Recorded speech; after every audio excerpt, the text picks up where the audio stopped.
স্থানীয় মাঝারি মানের হোটেলে রাত কাটিয়ে পরের দিন সকালে একটু প্রাতঃভ্রমণ, খুব আনন্দ পেয়েছিলাম। কিন্তু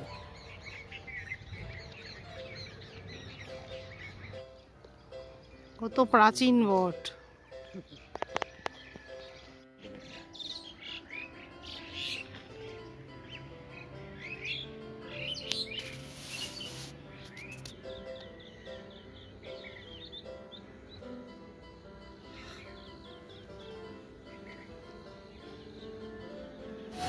কে বললো তোমাকে চিনি খেতে? নামটা কি বললে? আচ্ছা, ঠিক বলেছে। কি বলেছে? চিনি খেতে বলবে। কোথায় বন্ধ হলো? কোথায় একটু খুলে দিবে না? কোথায়? না না না না, এই যে এরকম করে দাও তুমি। এদিকটা না তো অনেকগুলো পাতা আছে, ওদিকে পাতা কমে যাবে। কোন দিকে? এই যে এখানটায় যে হাত দাও। এদিকে আমার কাছে চলো। এইখানে পাতা পড়বে। ধরো ধরো ধরো। তার আমাকে দেখতে দাও, ক্যামেরাকে দেখতে দাও। এই হাতটা সরিয়ে নাও।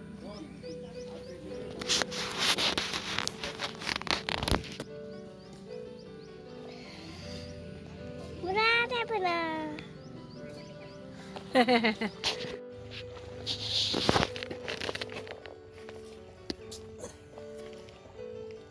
কালার চেঞ্জ করো তো বাবু। কোথায় এখন ওই বেসেই রয়েছে। দিদিটা?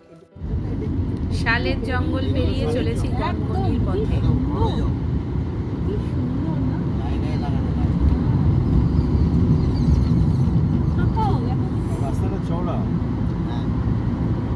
এটা Gangani parking zone. Gangani parking জোনে ঢুকতে গেলে এন্ট্রান্স পয়েন্টে ছোট গাড়ি শুধু ঘুরে বেড়াবে, ঘুরে দেখে চলে যাবে। আধ ঘন্টাও লাগবে কিনা সন্দেহ, কিন্তু 150 টাকা দিতে হবে।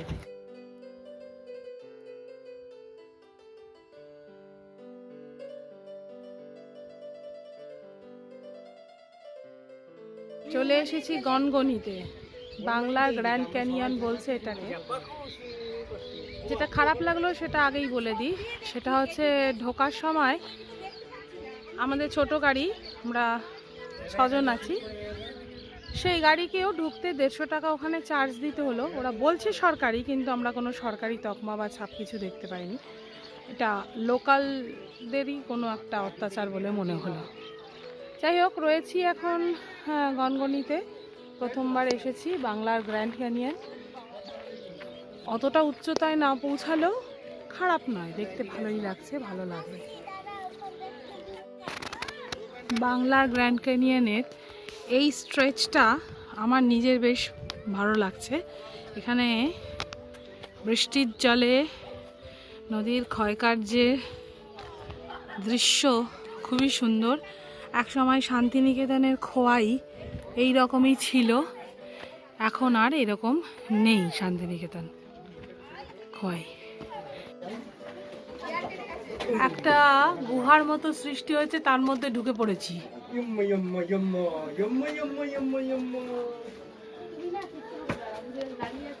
পুরো গুহা।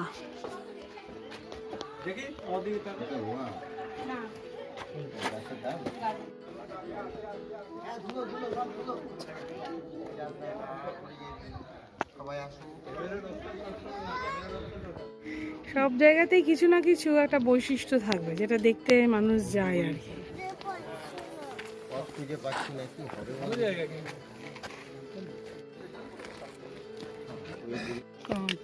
লজ্জাবতী।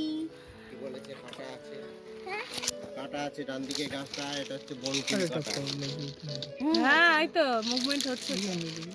এই তো সামনেই তো রয়েছে, এই যে এই তো এটা রয়েছে রে। পায়ে পায়ে নদীর তীরে চলে এসেছি।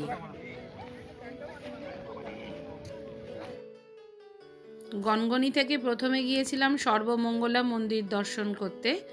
এই মন্দির দর্শন করে খুব ভালো লেগেছিল। এখানে অপূর্ব মহিষ মুখের মাতৃমূর্তি আপনারা দেখতে পাবেন। কোনো ছবি এখানে তুলতে দেওয়া হয় না। 12 শিব মন্দির গড়বেতা বাজারের কাছে। 12 শিব মন্দিরে ঢুকছি। গড়বেতা বাজারের কাছে এই মন্দিরটি 12 শিবের মন্দির। এটি 1794 সালে তৈরি এবং 1997 সালে এটি আবার রিমডেলিং করা হয়েছে। এই মন্দিরটিও খুব সুন্দর, মন্দির চত্বরটি খুব সুন্দর। শ্রী শ্রী ভীম শঙ্কর, শ্রী শ্রী রামেশ্বরম, শ্রী শ্রী নাগেশ্বর, শ্রী শ্রী কেদারনাথ।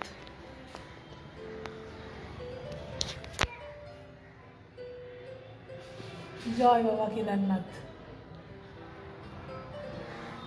শ্রী শ্রী ঘুষ্ণেশ্বর, ঘুষ্ণেশ্বর তো কোনোদিন নাম শুনিনি।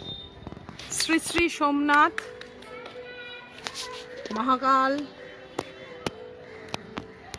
শ্রী শ্রী অমরেশ্বর, শ্রী শ্রী বৈদ্যনাথ।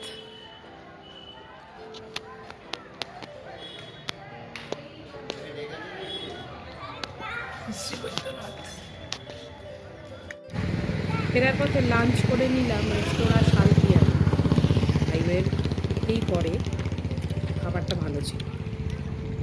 পৌঁছে গেছি পাথরাতে। এখানে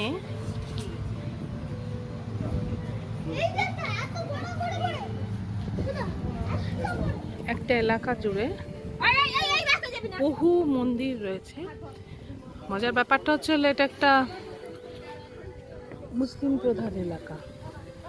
আসার রাস্তাটা দেখলেই বোঝা যাবে মুসলিম প্রধান এলাকা।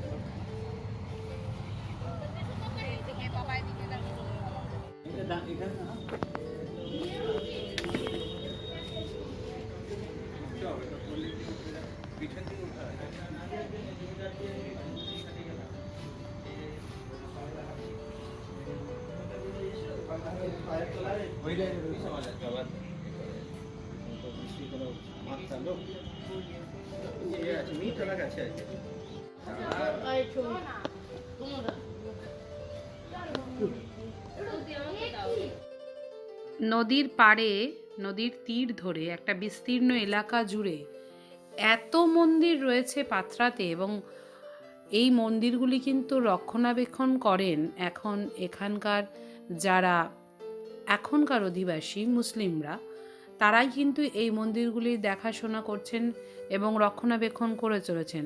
এটা প্রাচীন সুপ্রাচীন ইতিহাসের সাক্ষ্য বহন করছে যে একসময় এই এলাকাটি একটি বর্ধিষ্ণু বাণিজ্য প্রধান হিন্দু এলাকা ছিল, এবং সেই তাদের যে ঐতিহ্য, তাদের যে সমৃদ্ধি, তার সাক্ষ্য এবং তার পরিচয় বহন করে চলেছে এখনকার এই মন্দিরের ধ্বংসাবশেষগুলি। অপূর্ব সুন্দর এলাকা, অবশ্যই একবার নিশ্চয়ই ঘুরে আসবেন পাথরা, দেখার মতো। শিবলিঙ্গ টিঙ্গ কিচ্ছু নেই।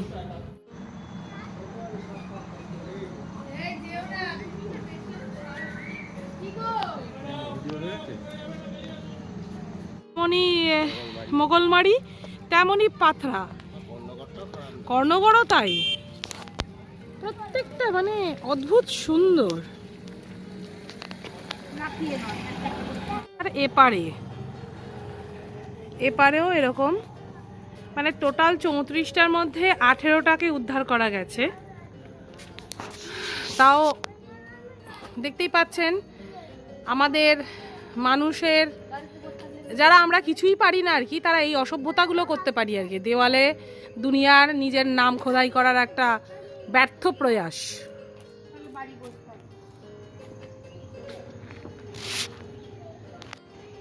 দক্ষিণেশ্বরের ভবতারিণীর মন্দিরকে মনে করিয়ে দিচ্ছে। এগুলো থেকেই মনে হয় আইডিয়া পেয়েছি, একই স্টাইল।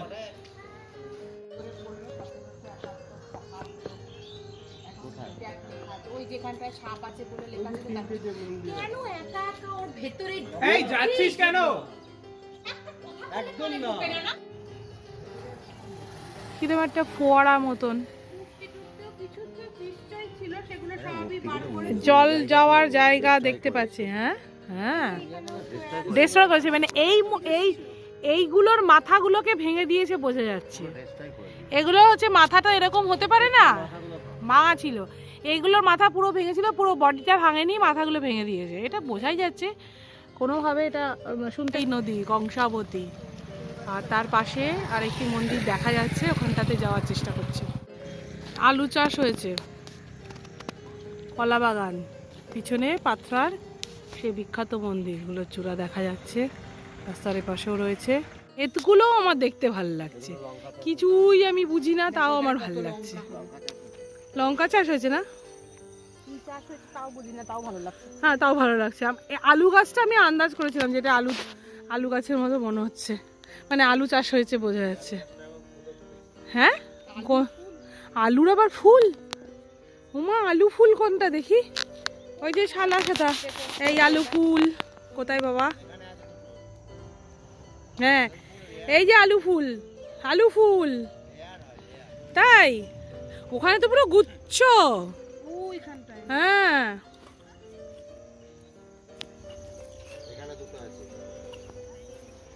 খুব কম গাছে হয়েছে।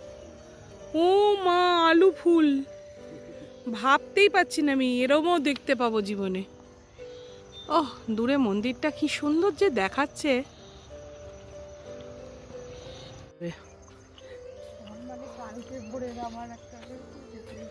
আমাদের তো ব্যাপার না। হ্যাঁ? হ্যাঁ, কি সুন্দর দেখো আলু ফুল, এও কখনো দেখবো ভাবিনি। আলুর আবার ফুল, বোঝো।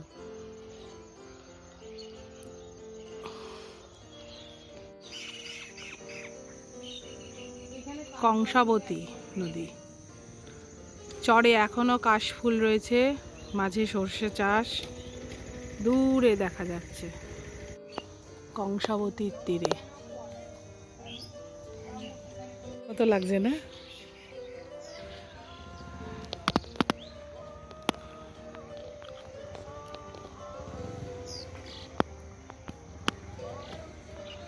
এটা কিন্তু সত্যি কাউকে সাজেস্ট করা যায় যে গিয়ে দেখে এসো।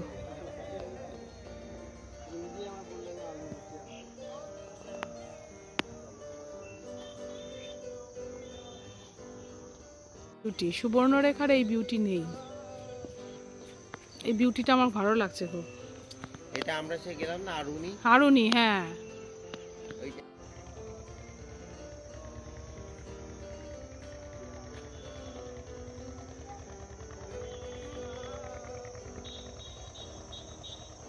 দুদিকে কাশফুলের বেড়া, মাঝখানে সর্ষে ক্ষেত, এইরকম দৃশ্য কোনোদিন দেখতে পাবো ভাবিনি। ইস, সেলফি স্টিকটা নিয়ে এলে কাজে দেব, কাজে।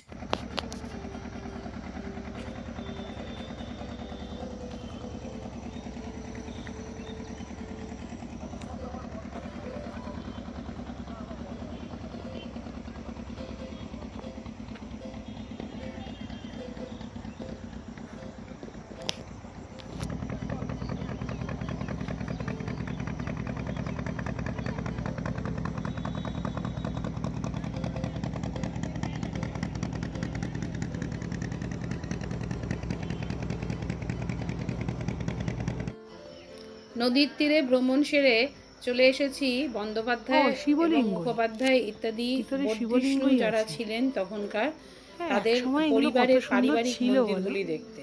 তাই না? কিরকম যত্নের অভাব। হ্যাঁ, কিরকম প্রহরী সব, হাতে বন্দুক, দেখো। হাতে বন্দুক। হ্যাঁ, ব্যাপারটা হচ্ছে তাই, হাতে বন্দুক।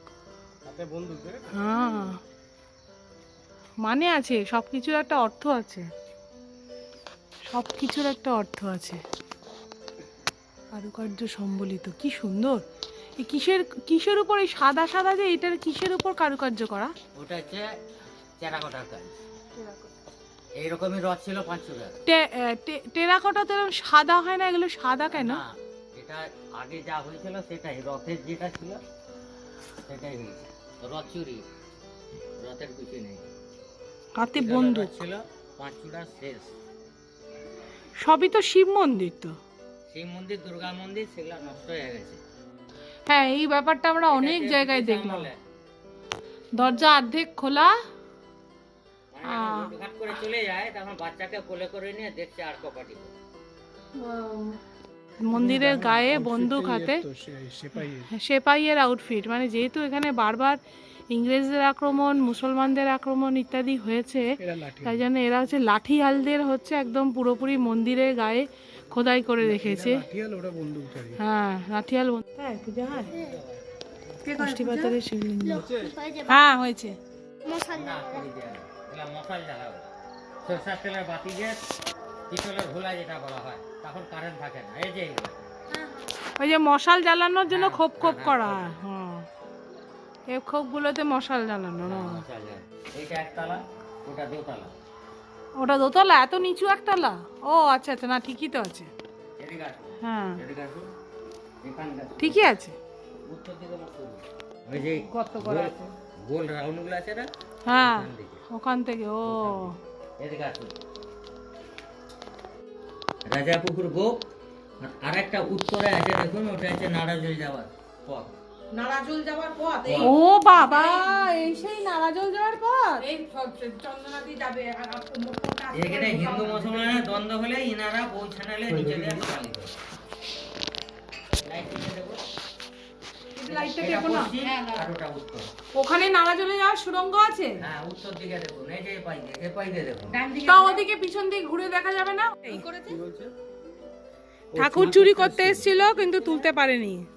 তুলতে পারেনি, এটা- জাঙ্গলদেব ভেঙে গেছে, তুলতে পারেনি। দেখুন এটা কি কোষ্ঠী পাথর? কোষ্ঠী পাথর এটা ঠাকুর। রিয়াকে জিজ্ঞাসা করে নে। কি বছর ডিজাইন পদ্ধতি। হ্যাঁ জানি, রাসমঞ্চ এরমই দেখতে হয়। তখন ওখানে যেটা ছিল না, ওটাও রাসমঞ্চই ছিল। কোনটা? ওই যে ওখানে একটা সুন্দর পরিষ্কার পরিচ্ছন্ন ছিল না, আমরা গাড়ি থেকে নামলাম না, দেখলাম। ওটা নবাবগড়। দারুণ। এই যে বাবা,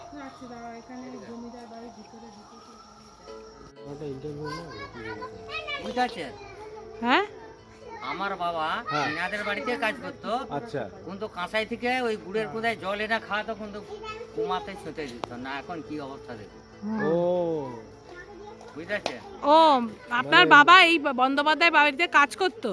ও, কিন্তু এই কুয়োর জল আপনার নাম কি? আপনার নাম কি? আমার নাম অশোক দোলই। অশোক? 8 নম্বর অশোক দোলই, দলুই? দোলই। আচ্ছা, দুলে এই বাড়ির আর কেউ নেই? এর সামনে দোতলা বাড়ি আছে এখানে, হ্যাঁ, পাটনা বাজার 3 তলা এসি ঘর আছে, হাতিলকা সোনার রূপার দোকান আছে, সুমন জুয়েলারি, ও মৃত্যুঞ্জয় বন্দ্যোপাধ্যায়। ও ওদেরই এগুলো সব হ্যাঁ। জমি? ওরা এখন কিছু করে না? না, ওরা কিছু করে না। 5 বছর হাইকোর্ট চলার পরে, এরা জিতে যাওয়ার পরে আর কলিজের এখন এদেরকে টাকা দিয়ে জায়গা কিনতে পারে না। ওই বোর্ড গেড়ে ছুটি। এখন এদের দেখার কেউ নেই, কিন্তু এরা এখনও প্রাচীন ইতিহাসের সাক্ষ্য বহন করে চলেছে। মনে একটা ব্যথা অনুভব করলাম।